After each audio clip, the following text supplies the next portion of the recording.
한동안 예수 믿는 사람들은 그 자가용 뒤쪽에 물고기 모양을 달고 다녔습니다.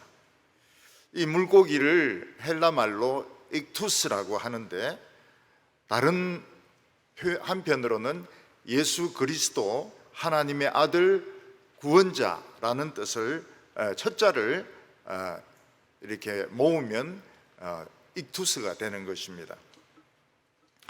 옛날에 로마 시대 때 환난과 핍박이 일어나니까 예수 믿는 사람들은 자기가 그리스도인이란 걸 나타내기 위해서 땅바닥에 물고기를 그리곤 했습니다.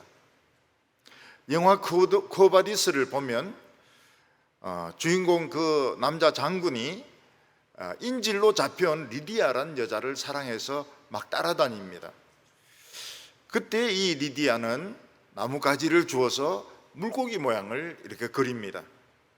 나는 크리스찬이기 때문에 이방인인 당신과 사랑할 수가 없다.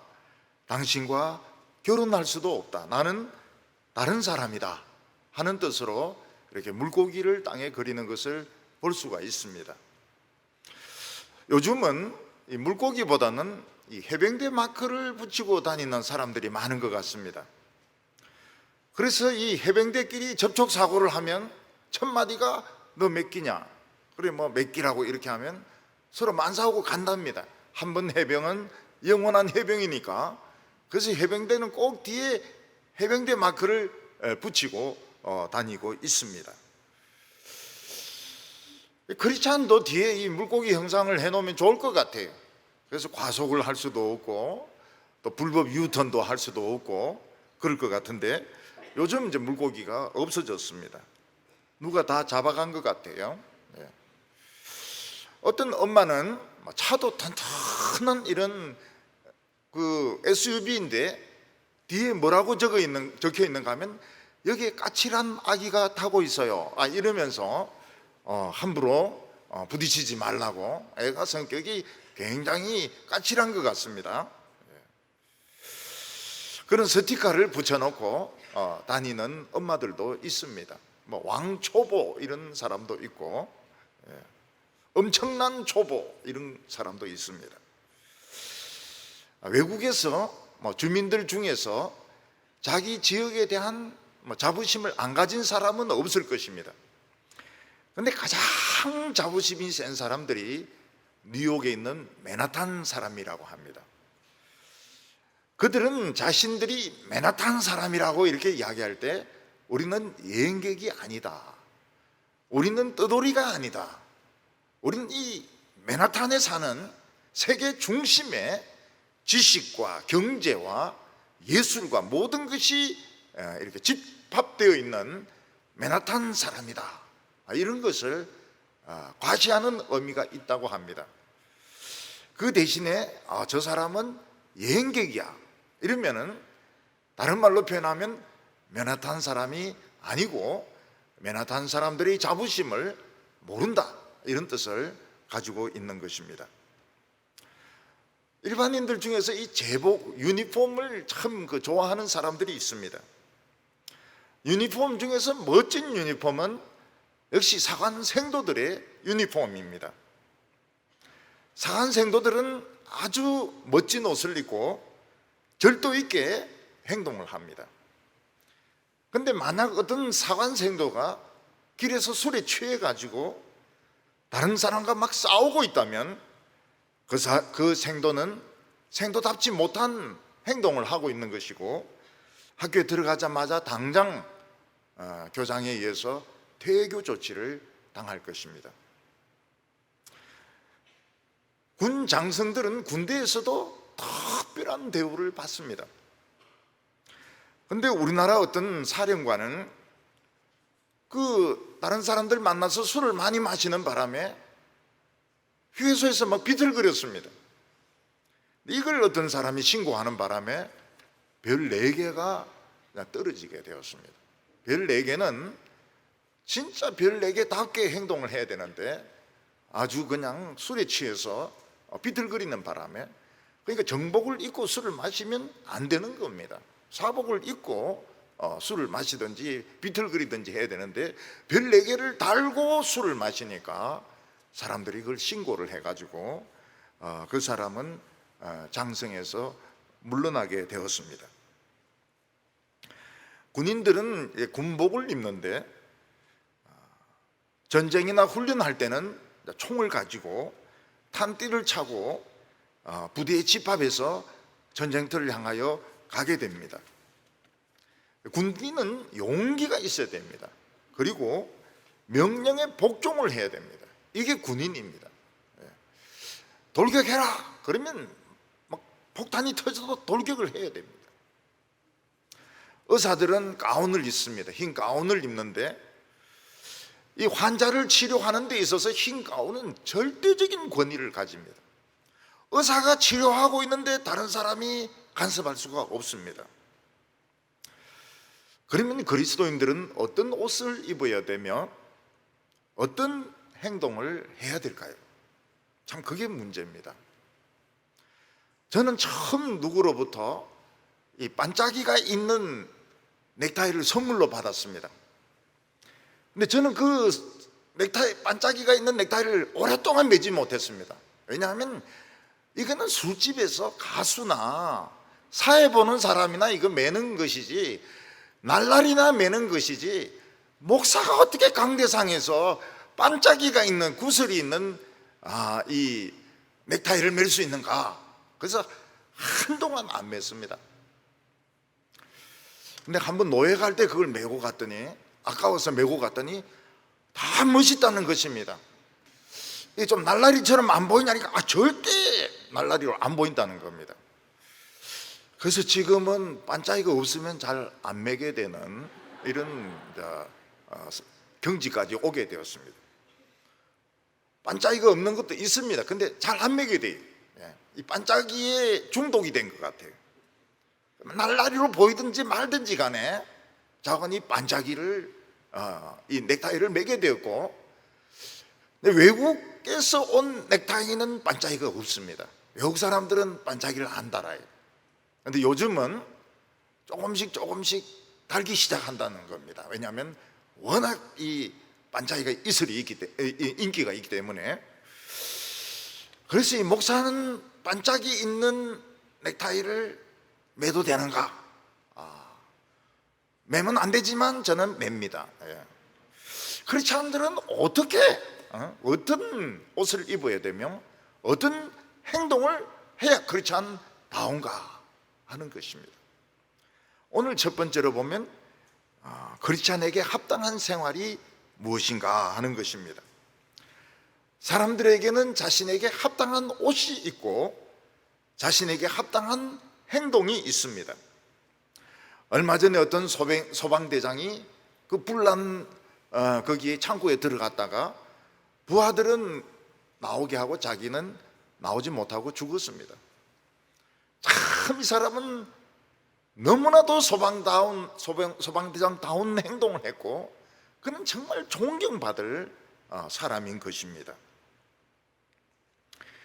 어떤 대기업체는 그 회장 아들이 술집에서 종업원들하고 막 치고받고 싸움을 했습니다. 아버지인데 전화하니까 회장님이 직접 왔어요. 회장님이 직접 와가지고 가죽 장갑을 끼고 종업원을 또 팼습니다. 이거는 그 기업체에 있는 모든 사람들을 창피하게 만드는 행동입니다. 회장과 그 아들이 술집에서 종업원들과 싸웠다. 아버지까지 가세해서 가죽 장갑을 끼고 막 싸웠다. 이거는 굉장히 회장답지 못한, 대기업체답지 못한 그런 행동인 것입니다. 근데 딴 사람인데는 그 기업체를 말하지 않겠습니다. 우리 교인들은 알려줄까 지금 생각하고 있어요. 한화합니다. 한화.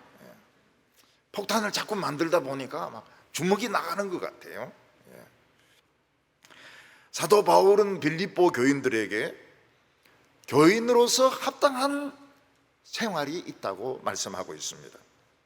27절에 보면 너희는 오직 그리스도 복음에 합당한 생활을 하라.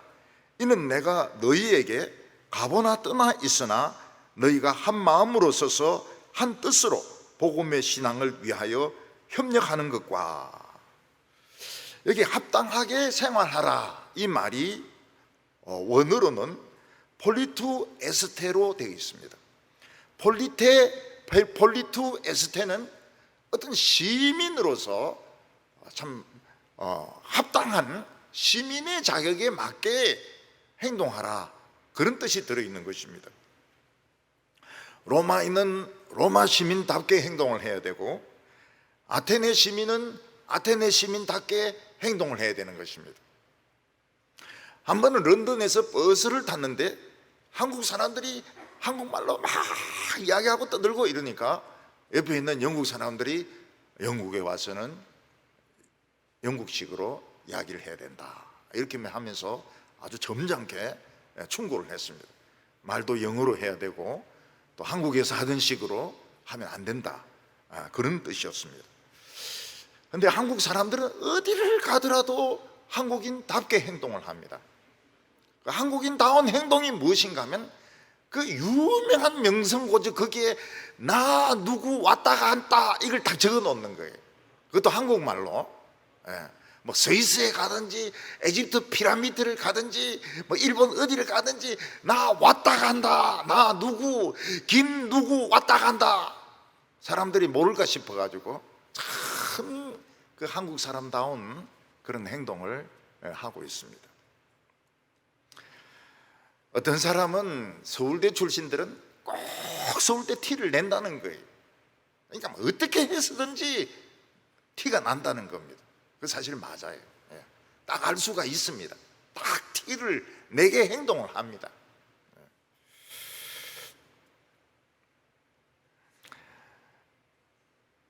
우리는 이 세상에 살고 있지만 하나님 나라 시민이기 때문에 하나님 나라 백성의 자부심을 가지고 살아야 되고, 특히 하나님의 백성으로서 부끄러움이 없는 생활을 해야 됩니다. 사도 바울은 빌립보에 내가 가든지 안 가든지 간에 상관없이 빌립보 교인들은 하나님의 복음에 합당한 생활을 하라, 이렇게 말씀을 하고 있습니다. 다른 종교를 믿는 사람들은 이제 표시가 납니다. 절에 가시는 분들은 이 바지를, 몸빼 바지 같은 이런 바지를 입고 절에 가서 부처님 앞에 합장을 하고 탑을 보면 탑돌이를 합니다. 불자입니다. 불자. 반야신경을 외우면서 탑돌이를 합니다. 천주교 신자들은 성모상이라든지 또 유명한 이런 성인들의 상 앞에 무릎을 꿇고 십자가를 끊습니다. 그리고 그들의 입에서는 뭐 성모, 성모님, 부처님 이런 말들이 자연스럽게 나옵니다. 근데 예수 믿는 사람들은 표시가 나요. 십자가도 끊지도 않고 몸빼를 입고 교회 오지도 않고, 크리스찬들은 표시가 안 납니다. 유일하게 표시 나는 것이 식사 시간에 기도하는 것인데, 요즘은 기도도 너무 빨리 맞춰버리기 때문에 눈 까맣다 뜨기 때문에 진짜 기도인지 이게 뭔지 알 수가 없어요.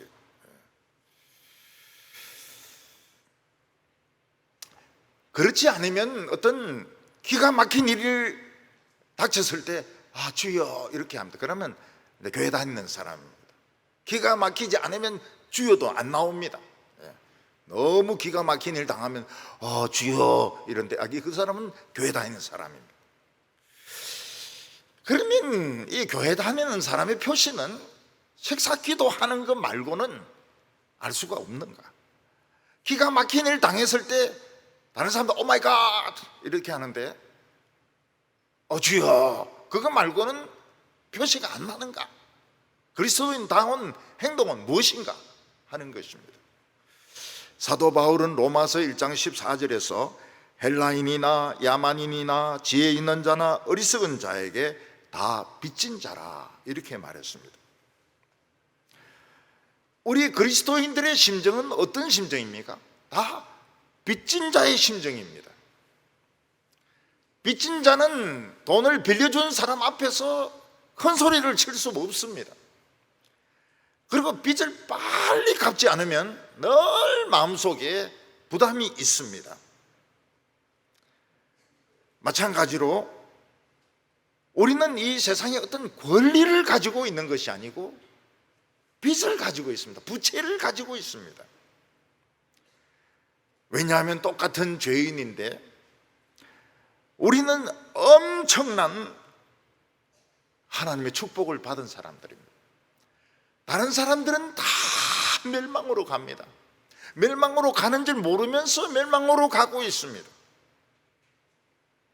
근데 우리는 그 엄청난 구원을 받았기 때문에 멸망으로 가고 있는 사람에게 빚진 자의 심정, 미안한 심정을 느끼는 것입니다. 그래서 우리는 이 세상에서 권리를 행사하기 위해서 있는 것이 아니고 빚을 갚아야 되는 이런 심정을 가지고 살아야 된다. 사도 바울은 그렇게 말씀하고 있습니다. 사도 바울은 로마서 1장 16절에서 내가 복음을 부끄러워하지 아니하노니 이렇게 말하고 있습니다. 바울이 복음을 부끄러워하지 않는다고 하는 것은 예수 믿는 것을 숨기거나 감추거나 안 한다 이런 뜻이 아니고 이중부정은 강한 긍정의 뜻을 가지고 있습니다. 나는 엄청나게 복음을 참 자랑스럽게 생각하고 있다 그런 뜻입니다. 누군가 하버드 나오고 스탠포드 나오고 옛날 경기고등학교 나오고 이러면은 굉장히 자랑스럽게 생각할 것입니다. 또 자기가 아는 사람이나 모르는 사람이나 만날 때마다 자기는 어느 대학을 나왔다든지 경기고등학교를 나왔다든지 하버드를 나왔다든지 스탠포드를 나왔다든지 이런 것을 자랑으로 이야기할 것입니다.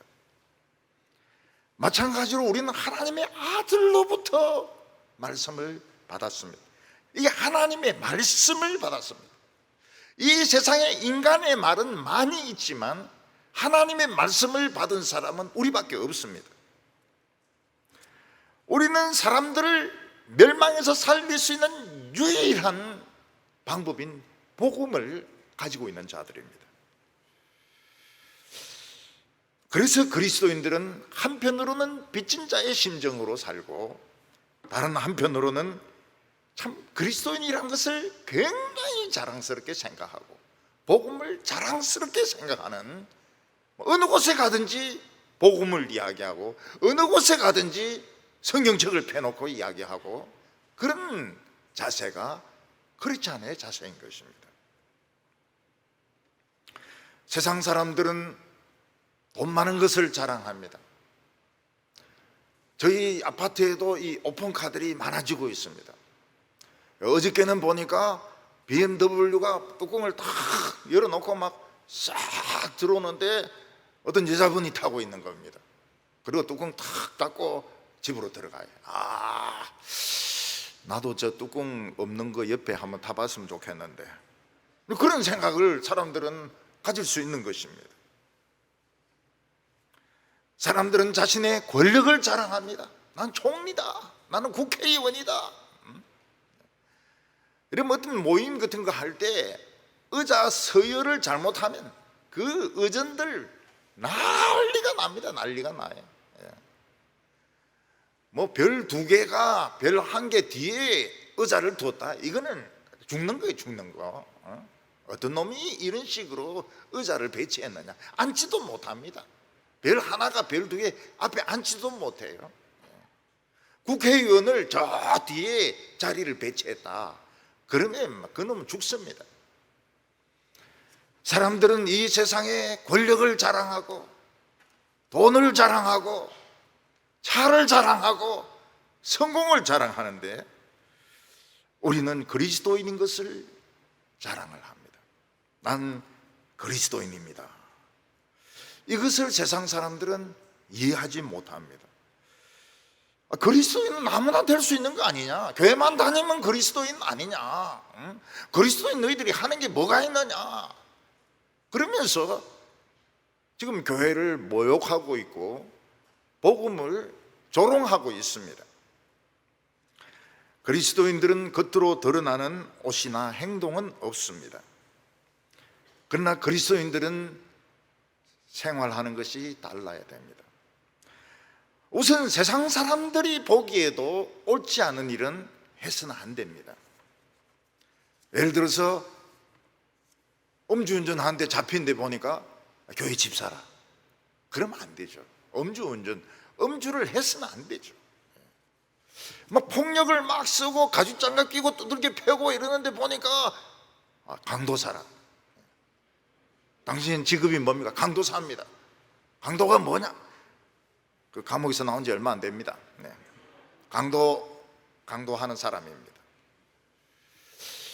우상숭배, 절도, 거짓말, 사기, 이런 게 일체 있어서는 안 되죠. 이거는 세상 사람들이 봐도 이건 나쁜 짓입니다. 감옥에 집어넣을 짓인데 그리스도인들이 그런 짓을 하면 복음에 합당한 생활이 아닌 것입니다. 그래서 사도 바울은 옛날에 도둑질을 하던 사람이 예수를 믿을 수 있습니다. 근데 도둑질을 끊었다 해서 도둑질이 끊어진 것이 아닙니다. 또 합니다. 그러니까 이 사람은 새로운 직업을 가지고 붕어빵이라든지 새로운 직업을 가지고 헌금을 내고 남을 도와주기도 할 때 이 사람이 도둑이 아닌 것이지, 도둑을 잠깐 쉬고 있다고 해서 도둑질 안 하는 것이 아니라는 겁니다. 옛날 습관은 다시 살아나게 되어 있습니다. 근데 그 일본에 가보면요, 우리 한국 여성들이 많이 진출해 있습니다. 그래서 그 술집, 미세라 그러거든요. 미세라는 말이 가게란 뜻입니다. 가게란 뜻인데 보통은 이제 미세 이러면 술집을 말합니다. 그 술집에서 이제 여자 종업원을 하면서 또 교회는 또 다 나가요. 이 여성들이 11조도 내고. 네. 그래서 그런 사람들이 오는 교회는 이 술집 아가씨들이 안 나오면 운영이 안 되는 겁니다. 이 사람들이 술을 팔고 피입을 받고 그것을 가지고 헌금도 내고. 근데 이분들이 하는 역할이 있습니다. 무슨 역할이 있는가 하면 이 술집 여자들이니까 야쿠자들과 가깝거든요. 야쿠자들, 깡패들하고 가깝거든요. 그래서 술 따라주면서 예수 믿으세요. 예수 믿으셔요. 신지때 구다사이 막 이러면서 이제 술을 주니까 야쿠자들이 예수 믿는 사람이 생기는 거예요. 그리고 회장들 있지 않습니까? 회장들. 그 일본의 회장들이 말하기는 좀 곤란하지만 부인은 있고 사랑하는 여자는 따로 있습니다. 그래서 사생아들이 일본에 굉장히 많아요. 부인은 그냥 공식적인 부인이고 사랑하는 여자는 또 따로 있습니다. 근데 그 회장에게 이제 또 술을 주면서 하나님을 믿으라고, 가미사마를 믿으라고 막 이렇게 하면 그 회장들이 전도를 받는 거예요. 그 술집에도 다니고 전도도 하고 그리스도인답게 살지는 않는데 전도의 열매는 있고, 그게 한국 사람들이 가진 미스테리입니다. 우리 한국 사람들은 이해하기 힘든 것이 굉장히 많아요. 한국에서 한평생 살아도 이해 못하고 죽을 때가 많습니다. 근데 그런 사람들은 되게 비석에다가 퀘션 마크를 적어 놓습니다. 한국 인간은 어떤 인간이냐 모르겠다. 그러면서 이제 죽는 것이죠. 그러나 우리 그리스도인들은 그런 행동을 혐오해야 됩니다. 혐오해야 되고, 그런 여성들이 전도서로 교회에 얼마든지 올 수는 있지만 때가 되면 다 세례받고 다른 업종으로 바꾸도록 인도를 해줘야 됩니다. 언제까지나 술 팔지 말고, 이제 야쿠자도 전도 10명 했고 회장도 전도 몇 명 했으니까 이제는 다른 직업을 가지라. 근데 일본에 제일 많이 진출한 사람들이 술집 여자들입니다. 유학생하고 비교가 안 돼요. 굉장히 많이 진출했습니다. 기업도 비교가 안 돼요. 한국에서 지방에 미스 무슨 진, 지방에 무슨 진 뭐 미 이러면 이제 그가 술 팔고 이러는 겁니다. 그 중에 이제 예수 믿는 사람들이, 전도받은 사람들이, 깡패들, 또 회장들, 한국 여자들은 놀아도 크게 놉니다. 그런 사람들 전도해 가지고 또 예수 믿게 하는데 아이러니죠.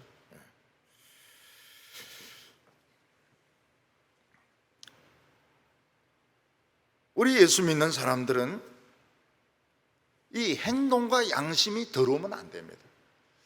옛날에 어떤 사람은 중국 고사에 더러운 말을 들었다, 세상에 참 더러운 말을 들었다, 그래서 이제 귀를 씻었습니다. 그러니까 친구는 그 더러운 귀 씻은 물에 자기 소 물 줄 수 없었다 해서 저 위쪽에 올라가서 물을 주었습니다. 자기 소는 깨끗한 물 먹어야 된다는 것입니다. 우리 예수 믿는 사람들은 눈을 좀 씻어야 됩니다. 보는 게 너무 야한 것이 많아가지고 눈을 좀 씻어야 되고 양심을 씻어야 됩니다. 그리스도인들에게 나타날 가장 중요한 특징은 겸손입니다. 그래서 어느 나라, 어느 민족이든지 그리스도인들은 만나면 딱 표시가 납니다. 굉장히 겸손합니다. 흑인이든지 백인이든지 영국인이든지 미국인이든지 참된 크리스찬들은 다 겸손합니다. 절대로 오만하지 않습니다. 오만한 자의 자리에 앉으려고 하지 않습니다. 그리스도인들은 잘난 체하거나 큰 소리 치거나 높은 자리에 앉으려고 하거나 그렇게 하지 않습니다. 남을 막 급박을 하지 않습니다. 남을 푸시를 해가지고 자기의 목적을 달성하지 않습니다. 왜냐하면 하나님이 다 보고 계시기 때문에. 딱 만나보면 바로 압니다. 참 겸손합니다. 겸손하고 상대방의 말을 들을 준비가 되어 있습니다. 상대방이 무슨 이야기를 하든지 다 듣습니다. 물론 그대로 다 할 필요는 없습니다. 그리고 웃습니다. 그리고 자기를 주장하지 않습니다. 다른 사람을 급박하지 않습니다. 내 말 안 들으면 막 하나님의 저주받는다 그런 말 하지 않습니다. 그것은 교만한 것이죠. 그래서 겸손하고 남의 말을 받아들일 준비가 되어 있는 사람은, 이 사람은 복음에 합당한 사람입니다. 복음에 합당한 사람. 그리고 그리스도인들은 정직해야 됩니다. 오늘 우리 사회는 조금만 거짓말하면 너무너무 잘 살 수가 있습니다. 조금만 양심을 속이면 너무나도 인기를 끌 수 있습니다. 그래서 한때는 그 유명인들의 그 가짜 학위가 막 터졌습니다. 연예인들 중에서 어느 대학을 나왔다고 하는데 보니까 대학을 안 나왔어요. 고등학교 출신이. 또 어떤 사람은 박사를 받았다는데 알고 보니까 안 박사입니다. 박사가 아닌 거예요. 학력이 막 학력 가지고 막 사회가 막 뒤집어졌습니다. 연기력이 아주 뛰어난 사람, 이름은 말할 수 없지만 연기력이 굉장히 뛰어난 사람은 그래도 다 살아남았습니다. 그러나 연기력마저도 안 되는 사람들은 다 학력 파동으로 다 없어져 버렸습니다. 다 죽어버렸습니다. 그리스도인들이 조금만 거짓말하면 편하게 살 수 있는데, 근데 그 표절이라는 거 있지 않습니까? 표절, 책 표절. 외국에서는 표절했다, 남의 글 한 문장을 가지고 왔다, 인간 취급을 안 하면 완전히 망해버립니다. 그거 참 제 생각하고 많이 틀리더라고요. 어떤 사람이 자기는 몰랐다 그래요. 몰랐다 그랬는데 이 소설에 다른 사람의 그 문장을 그대로 쓴 거예요. 근데 이제 기자가 그걸 이제 찾아내가지고 폭로를 했는데, 같이 사는 사람도 거짓말쟁이다. 회사에서도 잘리고 집에서도 잘리고 완전히 인생 밑바닥으로 내려가는 겁니다. 근데 우리나라는 아직 그 표절은 그렇지가 않습니다. 우리나라는 그냥 내가 썼다 막 주장하고 막 이러면 그냥 넘어가 버리는데 미국은 그게 절대로 인정이 안 됩니다. 남의 문장을 허락 없이 썼다 이러면 집에서부터, 직장에서부터, 사회에서부터 완전히 인간 취급을 못 받는 겁니다. 그래서 이 석사 과정을 참 좋은 대학에서 좋은 교수 밑에 훈련을 받아야 됩니다. 표절 못하도록. 표절부터 대학교 1학년 때 배우는 게 논문 작성법이거든요. 그리고 이제 대학원 때에서는 진짜 표절하지 않도록. 여러분 실험실에서 실험할 때 좋은 결과가 안 나옵니다. 공식대로 좋은 결과가 안 나와요. 그러면 점 하나만 찍으면 이게 이제 이 논문이 완성이 되는데 그게 안 나오는 거예요. 그게 얼마나 그 찍고 싶은지 모릅니다.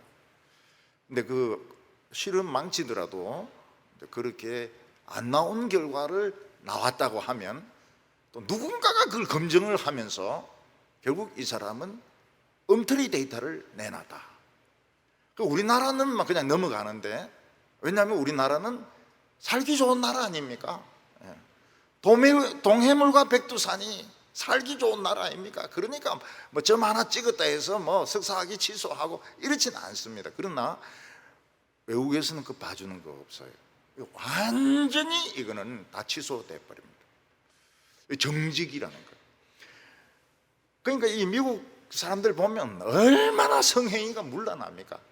막 그냥 어디서든지 눈만 맞으면 그냥 그 성행위를 하거든요. 근데 정직한 거 하나 이거는 용납해. 거짓말한 것은 영원히 기억하고 그 사람은 다시는 정치계나 학계에 못 나오도록 만들어 버립니다. 그게 미국입니다. 그게 서양 문화입니다. 우리나라는 거짓말 하면 할수록 유리합니다. 거짓말하고 또 나오고 거짓말하고 또 나오고. 그러니까 이게 참 동양하고 서양하고 사고방식이 굉장히 다르죠. 우리 그리스도인이라고 해서 모든 것을 다 이야기할 필요는 없습니다. 그렇지만은 말하기 좀 곤란한 것은 지금 말하기 좀 곤란하다 하든지 그 부분은 말하지 않겠다든지 이렇게 말하기 좀 곤란한 부분은 그렇게 하는 것이 좋습니다. 그렇지만은 거짓말을 완전히 안 하는 신자가 있느냐? 거짓말을 완전히 안 하는 목사가 있느냐? 없습니다. 조금만 거짓말하면 다 잘 넘어가는데 괜히 막 사실 그대로 다 이야기해가지고 막 엄청난 분란이 일어나고 막 그러는 것보다는 조금 더 거짓말을 한단 말이죠. 그러나 그것도 양심을 더럽히는 것이고 하나님의 이름을 욕되게 하는 것이고 남을 피해를 주려고 하지는 않았지만은 결국은 하나님의 영광을 가린 것이고 엄청난 이 복음이 해방될 수 있기 때문에 회개를 해야 됩니다. 회개를 꼭 하고 넘어가야 됩니다. 그리고 그리스도인들은 이 열정이 있어야 됩니다. 열정의 반대말은 영적인 침체입니다. 게으르고 낙심하고 아무것도 하지 않고 자포자기하고 있는 거 무서운 죄입니다. 죄입니다. 난 할 수 없습니다. 그거는 겸손이 아닙니다. 그건 겸손이 아니고 그거는 죄입니다. 전에 우리 어떤 그 부서가 까다로워 가지고 그 장로님들 중에서 그 부장을 서로 안 맡으려고 그랬어요. 그래서 제가 어떤 장로님들 좀 하시라 그러니까 못합니다. 그래서 제가 막 뭐라 했습니다. 아니 해병대가 못하는 게 뭐 있냐고. 그러니까 알았습니다. 필성. 이러면서 그냥 바로 맡아가지고 그 부서를 잘 이끌었습니다. 교인들에게 못한다는 게 어디 있습니까? 교인들이 못한다는 게 없습니다. 해병대도 시키면 다 하는데 크리스찬들이 못한다 이런 소리 나올 수가 없습니다. 나는 식당 못합니다. 나는 티샬 못합니다. 그럼 뭐 할 수 있습니까? 그냥 헌금 걷는 하겠습니다. 그런 거 안 돼요. 열정이 있어야 됩니다. 열정. 여러분, 우리 대구에 있는 젊은이들이 머리로 서울 사람 못 따라갑니다. 서울에 있는 학생들 진짜 머리 좋아요. 카이스트라든지 서울대라든지 연고대라든지 진짜 머리가 좋습니다. 열정이 없어요. 열정이. 그러니까 우리 교회 젊은이들이 서울을 이길 수 있는 비결은 그 공부로 이기려고 하면 안 되는, 열정으로 이겨버려야 되는 겁니다. 열정으로. 그렇지 않다면 모습을 가지고 이겨야 되는 것입니다. 우리는 침체에 빠져서 아무것도 못한다 하거나, 또는 약간의 그 불편 때문에 거짓말을 하거나, 또는 엉터리 말을 주절주절 한다면 그것은 그리스도인답지 못한 행동인 것입니다. 사관생도로서 개판치는 것입니다. 복음과 영혼 구원을 위한 열정이 있어야 됩니다. 청년들을 보고 어린이들을 보고 노인들을 보고 영혼 구원에 대한 열정을 가지고 있어야 됩니다. 그래서 그리스도인들은 마음을 같이 해서 함께 서라고 말하고 있습니다. 주저앉아 있거나 들어누워 있지 말고 서서 준비하고 있으라고 말하고 있습니다. 우리가 서면 키가 큰 사람도 있고 작은 사람도 있을 것입니다. 덩치가 큰 사람도 있고 왜소한 사람도 있을 것입니다. 그러나 우리는 모두 함께 서서 이 복음을 가지고 전진을 해야 됩니다. 나가야 됩니다. 함께 기도하면서 나가야 됩니다. 오늘 두 번째는 이 복음을 대적하는 자들이 있다고 말하고 있습니다. 사도 바울에게는 그를 대적하는 사람들이 있었습니다. 그 사람들은 다른 사람이 아니고 같은 하나님을 믿는 유대인이었습니다. 유대인들은 사도 바울이 할례를 받지 않아도 된다, 그리고 성전 제사도 안 드려도 된다, 무조건 예수의 이름만 믿으면 구원받는다, 이걸 완전히 이 엉터리라고 생각해서 사도 바울을 죽이려고 했습니다. 그래서 루스드라에서 사도 바울은 큰 부흥이 일어나고 난 뒤에 돌에 맞아 죽습니다. 죽었다가 살아납니다. 예루살렘에 왔을 때는 사도 바울을 암살하기로 결심한 암살단이 조직되기도 했습니다. 사도 바울은 가이사라 빌립보 감옥에서 2년간 갇혀 있습니다. 그는 무서운 지중해의 유라굴로 폭풍을 뚫고 겨우겨우 로마에 도착하게 됩니다. 그런데 이제는 빌립보에서도 서서히 전쟁이 오고 있었습니다. 28절에 무슨 일에든지 대적하는 자들 때문에 두려워하지 아니하는 이 일을 듣고자 함이라. 이것이 그들에게는 멸망의 증거요 너희에게는 구원의 증거니 이는 하나님께로부터 난 것이라. 복음을 반대하는 자들이 왜 크리스찬을 대적합니까? 그들이 가지고 있는 능력이 두렵기 때문입니다. 기도하는 것이 무섭습니다. 찬송 부를 때 무섭습니다. 설교 말씀 들을 때 무섭습니다. 옛날에 그 종교 채널을 들어보면요, 불교는 막 계속 연불리오면서 떡떡떡떡떡떡, 그리고 그 천주교에서는 평안할지어다 아멘, 그리고 뭐 주께서 말씀하십니다 뭐 이런 정도거든요. 근데 기독교 틀어보면 막 전부 설교입니다. 옳든 틀리든 막 강력한 메시지를 막 터뜨리니까 불교하고 천주교가 바뀌었어요. 강론 위주로 바뀌었어요. 원래는 그렇지 않습니다. 원래는 그냥 똑똑똑똑똑 하고, 그리고 평안이 있을지어다 주님이 말씀하셨다 뭐 그러는 건데, 요즘은 뭐 아주 재미있는 강론도 하고 또 뭐 설법도 하고, 설법도 그래 말해가 되는지 못해 설법도 별로 내용이 없어요. 사정을 봐가면서 설법하라, 그 말이 무슨 말인지 알겠더라고요. 형편을 봐가면서 설법을 하라, 그 말이 뭔지 알겠어요. 근데 빌립보에 처음에는 유대인들이 없었습니다. 회당이 없었어요. 회당이 없다는 것은 빌립보시에 유대인 10명이 없다는 겁니다. 그런데 유대인들이 점점 많아지게 되었습니다. 회당도 여러 개가 생기게 되었습니다. 그들이 기독교를 박해하기 시작했습니다. 유대인들은 어떤 식으로 박해를 합니까? 제일 먼저 고리대금업을 합니다. 고리대금업을 해가지고 경제권, 상권을 딱 쥡니다. 그 베니스의 상인의 샤일록하고 똑같습니다. 고리채를 주가지고 상권을 딱 쥐고 그러고 나서는 장사 못하게 합니다. 그래서 기독교인들은 빌립보에서 장사를 못하는 것입니다. 그리고 빌립보는 로마의 식민지입니다. 식민지가 더 심해요. 더 황제에게 잘 보이려고 그 황제를 숭배한다든지 분양한다든지 이런 걸 식민지가 더 심하게 했습니다. 그래서 이 빌립보에서도 영적인 전쟁이 시작되고 있었습니다. 근데 사도 바울은 두려워하지 말라고 말했습니다. 왜냐하면 대적하는 사람에게는 그것이 멸망의 증거요, 또 핍박을 당하는 자에게는 그것이 구원의 증거라고 말했습니다.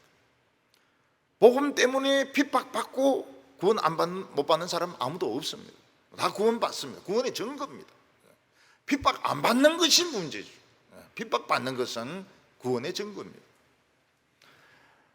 예를 들어서 어떤 의사가 참 죽어가는 환자들을 잘 살린다고 합시다. 그럼 주위에 있는 의사들이 그 사람을 좋아하느냐? 좋아하지 않습니다. 시기심을 발동을 해가지고 어떻게 하든지 그 의사를 핍박을 하고 말로 대적을 하고 막 쫓아내려고 하고 이렇게 할 것입니다. 근데 그 사람은 실력이 있다는 증거예요. 자기들은 실력이 없다는 또 증거가 되는 것입니다. 사마리아에 시몬이라는 마술사가 있었습니다. 그는 마법을 가지고 사람을 현혹시키고 또 병 고치는 흉내를 내었습니다. 그런데 어느 날 빌립 집사가 와서 막 부흥을 일으키는데 진짜 병이 낫는 거예요. 그리고 잠시 후에 베드로와 요한이 와서 안수하니까 성령이 막 임하는 것입니다.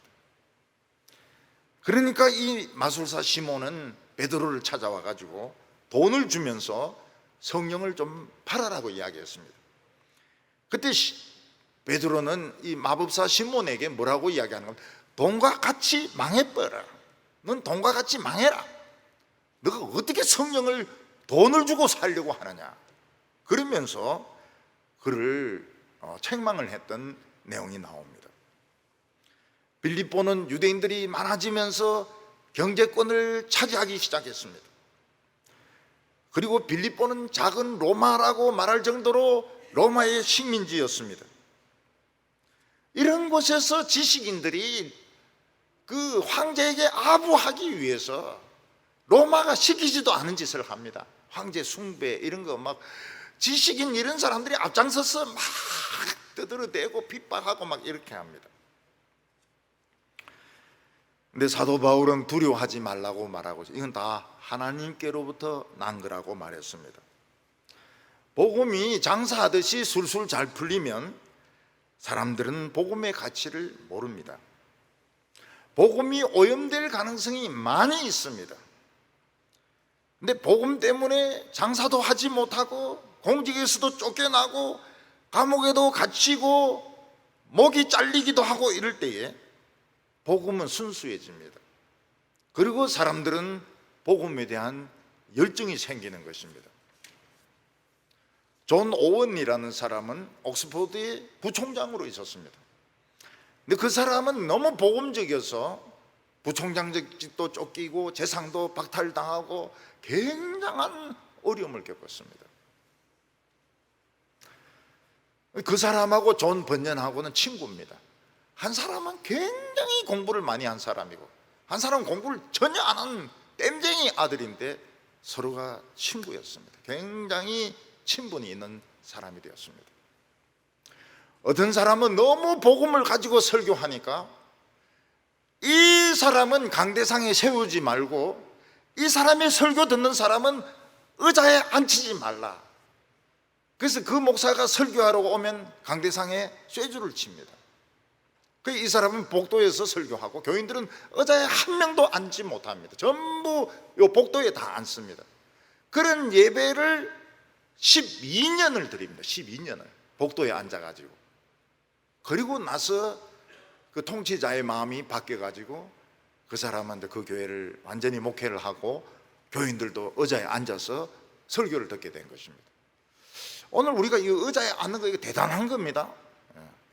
나쁜 놈들이 막 의자에 쇠줄 쳐놓고 말이죠, 모난꾸로 하고 이러면 이 바닥에 앉아야 되는 겁니다. 바닥에. 실제로 그 일이 있었습니다. 일제시대 때 나라는 뺏겼지만은 기독교인들의 복음의 열정은 대단했습니다. 만나는 사람마다 전도했습니다. 교회가 없는 곳에서는 자기 집을 내어놓고 땅을 내어놓았습니다. 부흥사경회를 한다 그러면은 몇십 리 밖에서 이불하고 쌀을 머리에 쥐고 와가지고 먹고 자면서 하나님 말씀을 들었습니다. 우리나라 교회는 그 뒤에 핍박 없는 70년을 보내었습니다. 교회는 외형적으로 엄청나게 커지고 교인들의 수는 엄청나게 많아지게 되었지만 열정이 없어지게 되었습니다. 열정이 없어요. 복음에 합당한 생활이 없어지게 되었습니다. 겸손하기보다는 교만하게 되었습니다. 정직하기보다는 거짓말을 하게 되었습니다. 열정보다는 냉랭한 신앙을 가지게 되었습니다. 이제 사람들은 기독교를 두려워하지 않습니다. 마음대로 욕을 합니다. 마음대로 욕을 하고 마음대로 기독교를 주물럭거리고 있는데 이게 다 하나님께로부터 온 겁니다. 우리는 하나님으로부터 왔다는 걸 인정해야 됩니다. 우리가 그리스도인답게 살지 못했구나.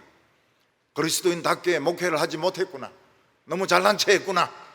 이거를 인정을 해야 되는 것입니다. 오늘 세 번째로 하나님의 상속자는 어떤 자격이 있느냐 말씀하고 있습니다. 우리가 예수 믿는다고 하는 것은 어마어마한 생명을 받는 것입니다. 우리는 마귀에게 도둑맞고 사기당했던 생명을 도로 찾습니다. 그뿐만 아니라 영원히 죽지 않는 영생을 선물로 받게 됩니다. 여러분, 영생을 얻게 된다는 거 참 실감이 안 가죠. 영생을 얻게 된다는 거. 내가 영원히 산다는 거.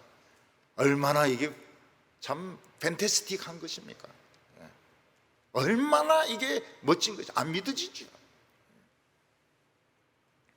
그뿐만 아니라 우리는 하나님의 나라와 하나님의 재산과 영광과 능력과 모든 종기를 물려받게 됩니다. 상속을 하게 됩니다. 오늘 이 세상에서 사람들은 땅을 사려고 합니다. 왜냐하면 땅을 사놓으면 어찌든지 간에 땅값이 오르기 때문에 그렇습니다. 그래서 저는 유명한 운동선수들, 연예인들, 연봉 받는 사람들 그 돈 다 어디 쓰냐 하니까 보니까 강남에 무슨 상가 같은 거 사고 이러더라고요. 그래서 아이고 진짜 별 수가 없구나. 별 수가 없구나. 그렇게 홈런 때리고 이래가지고 돈 버는 것이 결국 상가 사놓는 것밖에 안 되는 겁니다. 그건 누구든지 할 수 있는 것입니다. 옛날에 전쟁 좋아하는 사람들은 나라를 공짜로 뺏으려고 했습니다. 그래서 나폴레옹은 유럽을 다 집어먹고도 배가 고프니까 러시아를 공격을 했습니다. 일본 천황과 궁부는 한국을 먹었습니다. 배가 고프니까 만주를 먹었습니다. 그리고 이 동남아시아 필리핀이나 섬들을 먹었습니다. 그것도 배가 고프니까. 그게 배에 회충이 많아서 그런 겁니다. 그러니까 이제 중국을 먹으려고 중국하고 싸우는데 중국이 만만치가 않아요. 중국이 워낙 인구가 많고 중국이 그렇게 쉬운 나라가 아닙니다. 난징에서 본때를 보여준다고 해서 30만 명을 죽입니다. 여자는 애든지 할머니든지 전부 다 강간하고 죽입니다. 그리고도 뻔뻔스럽게 우리 잘못한 거 아무것도 없다 그래요. 안 가르칩니다. 학생들의 교과서에 그게 없습니다. 2차 대전에 대한 이야기가 일치 안 나옵니다. 일본 나라 속성이 그래요. 나라가 죄 지은 것은 인정을 안 합니다. 개인이 죄 지은 것은 막 사과도 하고 이래 하지만, 나라가 죄 짓고 경찰이 죄 짓고 뭐 자위대가 죄 짓고 이거 절대 인정 안 합니다. 그래서 일본 사람들의 복수 방법은 우리하고 틀립니다. 우리는 그 위안부 상, 소녀상 만들어 놓고 막 목도리도 둘러주고 머리에 빵모자도 씌워주고 이러지만, 일본은 안 그래요. 일본은 피해본 사람이 그 집에 몰래 들어갑니다. 식모로 들어갑니다. 그리고 잘 때 칼로 찔러 죽여요. 그리고 자기는 사형당합니다. 이게 일본식입니다. 일본식. 일본 사람들은 우리가 하는 걸 이해를 못해요. 왜 저래 소녀상을 만들어 놓고 목도리 해놓고 춥지도 않는데 목도리 해주고 빵모자 세워놓고 막 집회를 하는지, 그 사람들은 그렇게 안 해요. 몰래 들어가가지고 탁 찔러 죽여버리고 자기는 감옥에 들어가서 사형당합니다. 이게 일본식입니다. 사무라이식이죠. 히틀러는 유럽, 뭐 폴란드, 체코, 그 다음에 유고 다 먹었습니다. 그래도 이제 배가 고프니까 러시아로 쳐들어갑니다. 러시아에 체첸 그게 기름이 또 굉장히 많거든요. 근데 거기에 이제 스탈린그라드에서 양쪽이 싸우는데, 양쪽 합해서 한 도시에서 1000만 명이 죽습니다. 얼마나 치열하게 싸웠는지 모릅니다. 근데 히틀러는 동부전선, 서부전선 양쪽에서 싸우니까 이 러시아 군대가 만만치가 않거든요. 또 연합군이 만만치가 않거든요. 그러니까 비행기도 나누어지고 탱크도 나누어지고, 그리고 이제 판단 미스가 막 생기는 것입니다. 이 히틀러가 안 믿어요. 밑에 있는 그 장군들, 전문가들의 말을 안 믿습니다. 그냥 독단적으로 막 결정을 합니다. 그러니까 노르망디 상륙작전에 뚫려버리죠. 그리고 러시아에 뚫려버리죠. 동부전선 뚫려버리죠. 배가 고파서 그래요. 어릴 때 엄마 젖을 못 먹어서 그래요. 그래서 어떤 사람이 그럽니다. 나는 아직까지 성공에 배가 고파.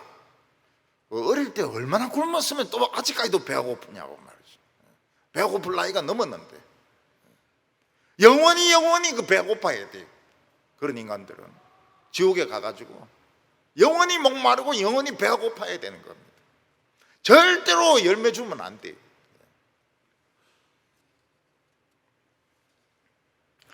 이 지구 전체를 우리에게 준다고 해도 하나님이 주신 사랑하고는 비교가 되지 않습니다.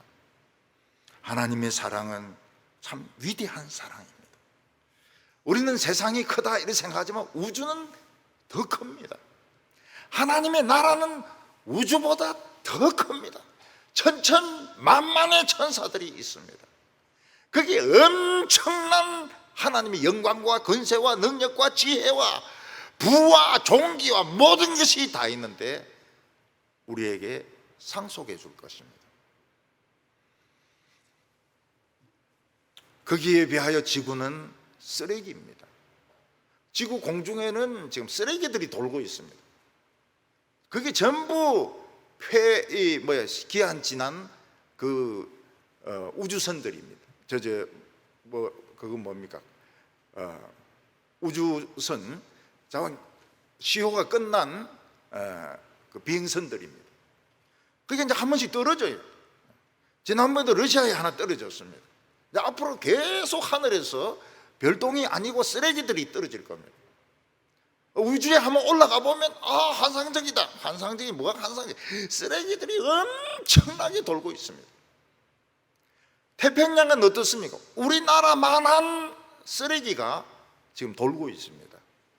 돌고 있어요. 쓰레기 천국이 된 것입니다. 우리가 하나님을 믿고 하나님의 상속자가 된 것은 이 세상 전체와 바꿀 수 없습니다.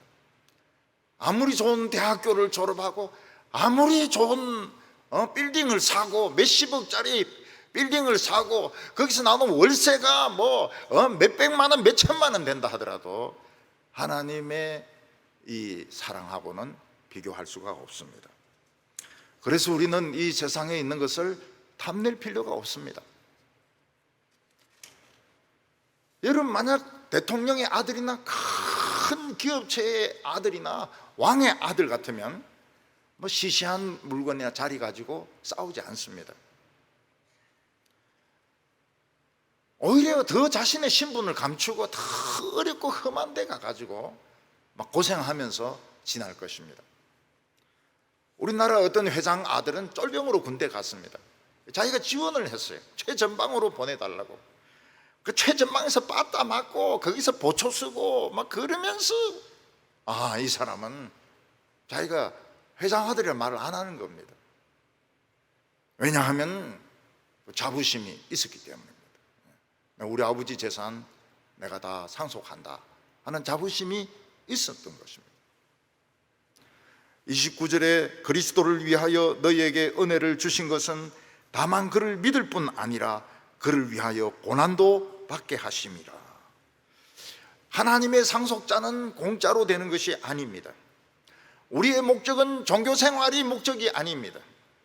종교를 통해서 유명해지는 것이 목적이 아닙니다. 하나님의 아들답게 살려고 하면 그 상속을 얻는 만큼 이 세상에서 고생도 해야 된다는 것입니다. 세상에 적응하지도 못하고 세상에서 뭐 성격 이상자로 보이기도 하고 이 세상에서 하나님의 아들이라고 폼 잡아봐야 누가 알아줍니까? 그러니까 이 세상 구석구석에 들어가가지고 제일 낮은 데 들어가가지고 얻어터지면서 욕 얻어먹어가면서 자신의 그 실력을 나타내는 것이 하나님의 상속자들이 할 일이지, 높은 자리에 올라가서 입만 가지고 이거 해라 저거 해라, 그러면 예수 믿는 거 쉽죠. 장난이죠. 애들 장난이죠. 교회는 완전히 종교 놀이하는 곳이죠. 그래 하지 말라 그랬습니다. 고난을 받으라고 했습니다. 병에 걸릴 수도 있고 가난할 수도 있고 좋은 학교 못 나올 수도 있고 허리가 아플 수도 있고. 허리 아픈 분이 굉장히 많아요. 허리 아픈 분이. 허리 아프다는 게 뭘 말합니까? 나이가 들었다는 뜻도 되고 나는 인간이란 뜻도 되고. 허리 아픈데 뭘 합니까? 30절에 너희에게도 그와 같은 싸움이 있으니 너희가 내 안에서 본 바요 이제도 내 안에서 듣는 바니라. 영적인 싸움은 바울의 몸 안에 들어왔습니다. 바울은 쇠사슬로 묶였습니다. 욕을 많이 들었습니다. 그는 병에 걸리기도 했습니다. 두들겨 맞기도 했습니다. 그런 이야기들을 빌립보 교인들은 다 들었고 또 자기들 눈으로 본 겁니다. 최고의 사도라 해가지고 막 대접받고 막 반찬이 막 30가지 되는 그런 잔치상을 받고 이런 게 아니고 막 두들겨 맞고 죄인 취급당하고 발로 머리 밟히고 욕 얻어먹고 이걸 본 겁니다. 차라리 그는 금투사로 안 나간 것이 신기합니다. 금투사로 나가면 이제 바로 죽습니다. 사도 바울은 빌립보 교인들에게 오늘도 전쟁이 너희에게 있다고 말하고 있습니다. 하나님의 상속자들은 싸워야 됩니다.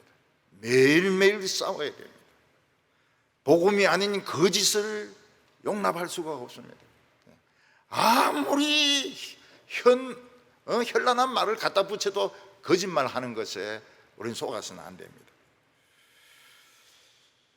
우리는 이 싸움이 빌립보에도 있고 오늘 우리들에게도 있습니다. 오늘 우리 교인들에게도 싸움이 있습니다. 굉장히 지혜가 필요합니다. 무조건 막 밀어붙이고 욕을 퍼붓고 대통령 욕하고 뭐 이런다고 해서 되는 게 아닙니다. 왜냐하면 또 반대쪽도 마찬가지 인간들이거든요. 우리의 신분을 잘 감추고 뱀같이 지혜로우면서 우리는 참 어려운 데서 고생을 해야 됩니다. 어려운 데서 고생을 해야 돼요.